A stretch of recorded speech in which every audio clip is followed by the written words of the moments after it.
यात्रीगण जेब ढीली करने के लिए हो जाएं तैयार। 26 दिसंबर से स्लीपर एस बड़ी का बढ़ेगा किराया। ट्रेन से रोजाना सफर करने वाले यात्रियों के लिए बड़ी खबर है।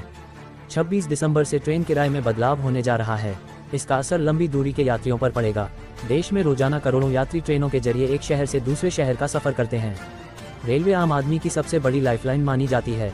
अब यात्रियों के लिए एक अहम खबर सामने आई है। भारतीय रेलवे ने ट्रेन किराए को लेकर बड़ा फैसला किया है, जिसका सीधा असर लंबी दूरी का सफर करने वालों पर पड़ेगा। रेलवे की ओर से बताया गया है कि 26 दिसंबर 2025 से ट्रेनों के किराए में बदलाव लागू किया जाएगा। इस फैसले के बाद कई रूट्स पर यात्रा करना पहले के मुकाबले महंगा हो सकता है। हालांकि राहत की बात यह है कि रेलवे ने छोटी दूरी के यात्रियों को ध्यान में रखते हुए 215 किलोमीटर तक के सफर पर किराया नहीं बढ़ाने का फैसला किया है।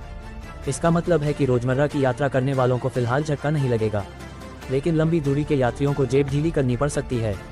लंबी दूरी के लिए इतना बढ़ाया गया किराया उस रूट की नॉन एस बड़ी ट्रेन से यात्रा करने पर यात्रियों को लगभग 10 रुपये एक्स्ट्रा चुकाने होंगे। वहीं संपूर्ण क्रांति एक्सप्रेस, वंदे भारत और राजधानी जैसी प्रीमियम ट्रेनों में सफर करने पर करीब 20 रुपये ज़्यादा देने पड़ेंगे। कुल मिलाकर अगर देखें तो यात्रियों की जेब पर ज़्यादा बोझ नहीं बढ़ाया गया है, लेकिन मामूली बढ़ोतरी भी जेब पर थोड़ा असर जरूर डालेगी। इन यात्रियों को नहीं देना होगा एक्स्ट्रा किराया। रेलवे ने किराया बढ़ोतरी के साथ यात्रियों को राहत भी दी है। नए नियमों के मुताबिक नॉर्मल कैटेगरी में 215 किलोमीटर तक की यात्रा करने वालों से कोई एक्स्ट्रा किराया नहीं लिया जाएगा। इसका सीधा फायदा रोजाना ट्रेन से सफर करने वाले यात्रियों और छोटी दूरी के यात्रियों को मिलेगा। ऑफिस, पढ़ाई या छोटे शहरों के बीच अप डाउन करने वाले लोगों की जेब पर इसका कोई असर नहीं पड़ेगा। रेलवे का कहना है कि यह फैसला आम यात्रियों को ध्यान में रखकर लिया गया है।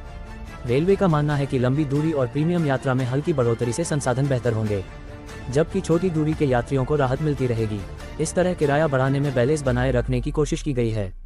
रेलवे ने किराया बढ़ोतरी को लेकर जानकारी दी है।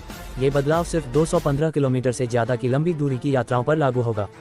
नॉर्मल कैटेगरी में अब प्रति किलोमीटर 1 पैसा ज़्यादा देना होगा, जबकि मेल, एक्सप्रेस और एस बड़ी कैटेगरी में ये बढ़ोतरी 2 पैसे प्रति किलोमीटर की होगी। मसलन बात करें तो जिस सफ़र की दूरी 1000 किलोमीटर की है,